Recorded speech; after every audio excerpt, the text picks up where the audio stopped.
pasportning rasmini har kimga tashlab beravermanglar. Turmir g'ishtirab qo'ydi.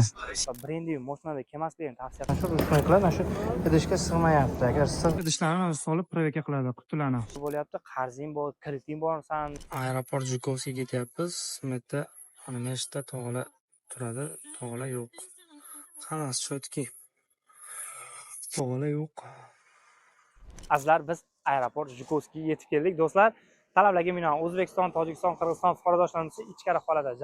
Registratsiya jarayoni, uchib kelish hamma informatsiyani video davomiga joylab boraman. Ha, aytganchalik, kommentariy ham birinchisida Telegram kanalimiz bor, o'tib obuna bo'lib, har kungi aviabilet jadvallari va aeroport tezkor yangiliklari va kirdi chiqdi qilmoqchi bo'lgan uchun, ya'ni zayezdga qilmoqchi bo'lgan do'stlarimiz uchun ham barcha yangiliklarni Telegram kanaliga joylab boraman. Videoga bitta like bosinglar va sizlarga asosiy informatsiyani eslatib ketaman. Xudo xolasa aytganchalik yo'lda tog'lar yo'q, mentlar yo'q, чтобы postda hech kim yo'q. Endi har doim ham men aytganim bo'lavermaydi-yu, lekin dalil men ko'zim bilan ko'rdim, hech qanaqa post yo'q. Aeroport Jukovskiga uchmoqchi bo'lgan do'stlarimiz bunaqa brendi mashinada kelmasligini tavsiya qilaman. Endi to'g'ri, чтобы brendi mashinani doim to'xtatadi. Ayniqsa shu Yandexning meni to'xtatadi do'stlar. Bez brendi mashinada kelishlarini tavsiya qilaman. Yoki eng qulay metro Kotelniki 5-vihtdan chiqqaningizda metroning oldida 941 avtobus bor. O'sha avtobusda ham kelsa ham bo'ladi, to eshigim tagigacha olib keladi. Shunaqa savollar bo'lyapti menga oxirgi payt, uka, uzun hech qayerdan qarz olmaganman, hech qayerdan kredit olmaganman, lekin shunaqa telefonlar bo'lyapti, qarzing bor, krediting borsan deb shunaqa murojaatlar bo'lyapti. Bu ma'lumotni ichkarida batafsil to'xtalib o'tib, sizlarga chiroyli qilib tushuntirib o'taman. Nimani orqasidan kredit bo'lasizlar, nima orqasidan qarz bo'lib qolasizlar. Moy blokmi, Zolotokron, mana shunga o'xshagan platformalardan nimaga qarz bo'lganini batafsil eslatib o'taman. Albatta videoga like bosish esdan chiqmasin do'stlar. Mayli bu video sizga yoqmasa ham bitta like bosib qo'ying yoki qaysidir Jukovskiy aeroportdan uchadigan Hoji akamizga shunaqa tashlab qo'yishingizni eslatib qo'yaman. Xo'p, aeroport Jukovskiyda ko'rsatayman, mana shu yerdan kirib kelasizlar. Kirib kelgandan keyin parkovkasi 15 minut, mutlaq besplatniy 15 minutdan keyin 150 rubldan 500 rublgacha yozadi. Shunaqa gaplar, qani ketdingizsa, kerakli informatsiya ichkarida gaplashib o'tamiz. Jukovskiyda biz, xudo xolasa 941 avtobus mana mana shu yerga kelib to'xtaydasizlar. Bemalol mana shu yerdan metro Kotelnikiga borsalaring bo'ladi. Biz aeroport Jukovskiyda biz ko'p turganlaringdek. Aeroport Jukovskiyda kino olinyapti, uni qaranglar.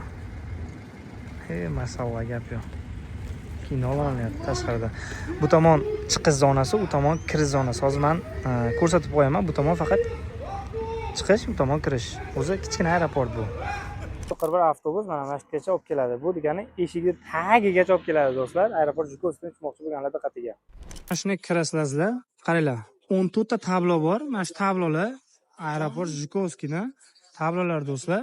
Hozir Urgenchga registratsiya ketyapti. Hozir tabloda qaysi reysga ketayotganini ko'rsatib boraman. Xo'p, qaranglar mana. Jukovskiy Farg'ona, Jukovskiy Samarqand, Jukovskiy Dushanbe, Jukovskiy Xo'jand va Jukovskiy Urgench yo'nalishi bo'yicha ketyapti. Mana shu qizil idishlarga yuklanib sig'ish kerak. Mana 14 ta tablo bor, bo'ldi. Boshqa joy yo'q. Idishlarga sig'ish kerak. Sig'masaga shtraf qiladi do'stlar. Pravillarni unaqa yozib qo'ygan do'stlar mana. Yuklaringiz sig'masaga mana yozib qo'ygan mana. Ko'rdingizlar? Va dalsho burchakka yuradigan bo'lsalaringiz, u dalsho burchakda besplatniy tarozisi bor. Yuklarni o'lchab, rona qilib, keyin registratsiyaga kelsalaring bo'ladi. Aeroport Jukovskiy. U tomon prilot zonasi. Endi ata O'zbekiston, Tojikiston, Qirg'izistonga kelganlar chiqadi, bag'da uchib ketadiganlarga holat. Mana shu yerdan registratsiyadan o'tib bo'lgandan keyin bu tomonda mana eskalator bor. Eskalator orqali ikkinchi etajga chiqasizlar. Eskalator orqali bemalol ikkinchi etajga chiqib, uchib ketasizlar. Shundan gaplasizlar.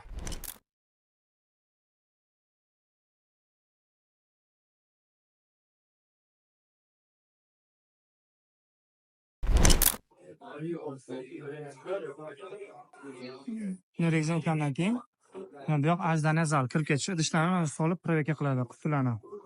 Bu yoq villet zonasi, prilot zonasi o'zbek, tojik, qirg'iz bu tomondan chiqadasizlar. Hozir qaysi reyslar kelib qo'ngan, sizga bir qator ko'rsatib boraman. Hop. Hozir Samarqand Jukovskiy, Dushanbe Jukovskiy kelib qo'ngandingizlar. Shunaqa gaplar.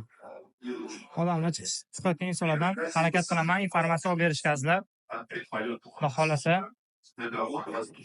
Bu yoqda bankomatlar bor, bemalol. VTB deysizmi, Tinkoff deysizmi, bemalol pullaringni chiqarib olsang ham bo'ladi. Bu yoqdan o'zbek, tojik, qirg'iz chiqadi do'stlar. Mana shu ruchnoy qiladi ekan, mana ko'ringlar, uncha katta ham emas. Mana shu ruchnoy qiladi, mana shu idishga sig'mayapti. Agar mana shu sig'masa, agar shtraf qiladi mana. Mana shu sig'masa, mana shuni shtraf qiladi. Shuni bilib olinglar yurtdoshlar. Videoga like bosib tarqatib yuboringlar, iltimos qolaman. 3,5 rubl shtraf qiladi mana shunga. Lekin 5 kilo ham chiqmaydi lekin. Men ko'tarib ko'ribman, mana 5 kilo ham chiqmaydi do'stlar. 5 kilo ham chiqmaydi. Lekin shtraf qilyapti. 23 kilo bagaj, 10 kilo ruchnoy qiladi. Hozir tur qilishni chiqdi. Qancha to'laymiz, hozir chekini ko'rsataman. Mana shu idishga sig'madi mana. 4,000 rubl mana. 4,000 rubl shtraf qildi. Ko'rsatmayman, 4,000 rubl shtraf qildi azizlar. Shuna gaplar. Azizlar, asosiy ma'lumotni sizlarga aytib o'tadigan bo'lsak, чтобы shunaqa voqealar bo'ladi. 3 kundan beri podrяд chiqyapti menga. Uka, hech qayerdan qarz olmaganman, kredit bo'lmaganman, lekin nomimga qarzing bor, krediting bor deb telefon qilyapti, deb juda ko'pchilik aloqa chiqyapti. Shuna insonlarga men aytib o'tamanki, ehtiyot bo'ling. Nimaga? Aynan yangi kelgan do'stlarimiz, birinchi marta kelgan bo'lsa ham bu sizlarga juda ham kuchli informatsiya, чтобы registratsiya qilib turganlaringda, endi ochiq aytaman, levi bu narsa, misol uchun pechat migratsiya qilib turganlar ehtiyot bo'linglar. Pasportning rasmini har kimga tashlab beravermanglar. 3 kun podrяд aeroportda ham, Vnukoda ham ko'rdim. Men bilmayman qayerdan qarz bo'lganman deyapti, lekin shunaqa vaziyatda ko'p. Hozir mashina juda ham ko'payib ketgan. Ishonchli odamlarga pasportning rasmini tashlab beraver. Bilib bilmasdan odamga tashlab beravermanglar. Qayerdan bilasizlar, misol uchun kim kafolat bera oladi? Registratsiyangizni qildi, Zolotoy Krondan yoki bironta mol blok shunaqa xususiy banklardan sizlardan pul olmaganini kim kafolat bera oladi? Shu narsaga o'zlaring uchun strafovka qilib olib, ishonchli joyga registratsiya qilinglar. Juda ham ko'pchiliklar registratsiya qiladi, 1 oy turadi, 1,5 oy turadi, yo'qmi chiqib ketadi ba'zidan. Rossiyada yurish juda qiyin bo'lib ketdi. Men shaxsan o'zim uzr so'rab qo'yaman endi ulardan. Shaxsan o'zim registratsiyaga 100% javob bermayman. Lekin yaqin insonimga qilaman registratsiyani, lekin o'zimga o'zim 100% garantiya bera olmayman. Shuning uchun iltimos qilaman, tanish bilishlaring bo'lsa, yaqin birodaring bo'lsa, registratsiyani ham proverka qilib beringlar, patentlaringni ham proverka qilib beringlar. Чтобы shunaqa insonlar bo'lyapti, pul to'lab yuribdi, lekin analogga ketib qolyapti, reyestrga tushib qolyapti, va hokazo shunaqa temalar bo'lib ketyapti. Eng glавный tema bitta, mana shu narsani sizlarga eslatmoqchiman. Pasportlaringni har kimga tashlab beravermanglar. Aviabilet olmoqchi bo'lgan do'stlarimiz ham, aviabilet hozirgi kunda qimmat. Чтобы qaysi aviakasidan olishingizni, ishonchli aviakasidan olinglar demoqchiman. Чтобы Telegramlardan bilet olmanglar. Men shaxsan o'zim 1 yildan beri Telegramdan pasport qabul qilmayman, Telegramdan bilet sotmayman. Aka, WhatsAppdan chiqing deyman, ma'qul bo'lsa WhatsAppdan chiqadi. Onlayn olmoqchi bo'lsa elektron ravishda tele WhatsApp orqali tashlab beraman. Shuna gaplar. Va bilet olish mobaynida aviaka litsosi tanish aviakasi bilan bilet olinglar. Har qanaqa joylardan met arzon aytyapti. Misol uchun, buni qaraganda aviakasalar, ves aviakasilar davlat qo'ygan standart narxda aytadi. Kimlardir sal arzonroq aytishi mumkin, 500 so'm, 600 so'm, kimlardir 500 so'm, 600 so'm qimmat aytishi mumkin. Вот, главный bitta tema shu ketyapti. Shunga gaplar aziz yurtdoshlar, iltimos qolaman, videoga like bosib, обязательно поделиться qilib qo'yinglar, iltimos. Pasportlarni har kimga ishonib topshirib, har kimga ishonib falshiy pechat bostirgan jo'natib yuborib, kimlargadir berib, o'zlaringga ishonchli odamlarga jo'natib yuboringlar. Va hozir iyun oyida turibmiz. Iyundan boshlab, ya'ni dekabr, noyabr, dekabrgacha, чтобы oktyabrgacha bizda aviakasamizda protokollar ochiq. O'zbekiston havo yo'llaridan O'zbekiston istalgan bo'lsa, ya'ni Toshkent, Vohagami, Vodiyga farqi yo'q. Maksimal videolarga like bosib qo'yasizlar degan umiddaman va ruchnoy qiladigan ko'rdilaring 4,000 rubl nagli shtraf qilyapti. O'zi hech qancha chiqmayapti, lekin nagli shtraf qilyapti. Rossiya aviakompaniyadan O'zbekiston havo yo'llari 1,5 so'm qilmasa, uchun havo yo'llariga bilet olasiz degan umiddaman. Bizdan uzoqlashmanglar. Kommentariyada Telegram kanalimiz bor. Albatta o'tib obuna bo'linglar. Kirdi chiqdi qilmoqchi bo'lgan xizmatimiz bor. Ya'ni shu Moskva, Samara Moskva bilet olib beramiz. Zayezdlarni ham chiroyli qilib 100% kafolatli sizlarni ta'minlab boramiz. Qani ketdik bo'lsa, kerakli yana informatsiyani joylab boraman. Azizlar, hozir Prilot zonasida turibdi. Hozir Samarqand Zhukovskiy, Dushanbe Zhukovskiy, Farg'ona Zhukovskiy va Toshkent Zhukovskiy reyslar kelib qo'nibdi. Shu yerda kutib turgan odamlardan bir qator so'rayapman, чтобы 1 soat bo'ldi hali o'tirgan ekan. Endi proyekt unchalik jostki emas, baribir Vnuko bilan Damodeda yetmaydi. Vnuko bilan Damodeda просто отпечаткlar berasiz, biometriyani topshirib chiqib ketasiz. Bu yerda sal proverka qiladi, jostki proverka qiladi. Shunaqa gaplar yurtdoshlar 1 soatdan beri o'tirib kutganlar. Lekin telefonlarni chiroyli qilib proverka qilib kelishini iltimos qilaman. O'sha metro Katelnikidan avtobus bilan Mashhadga olib kelib tashladi, bitta ko'rsatib qo'ygan avtobusni. Ular shunaqa gaplar aziz yurtdoshlar, biz aeroport Zhukovskiydan chiqdik.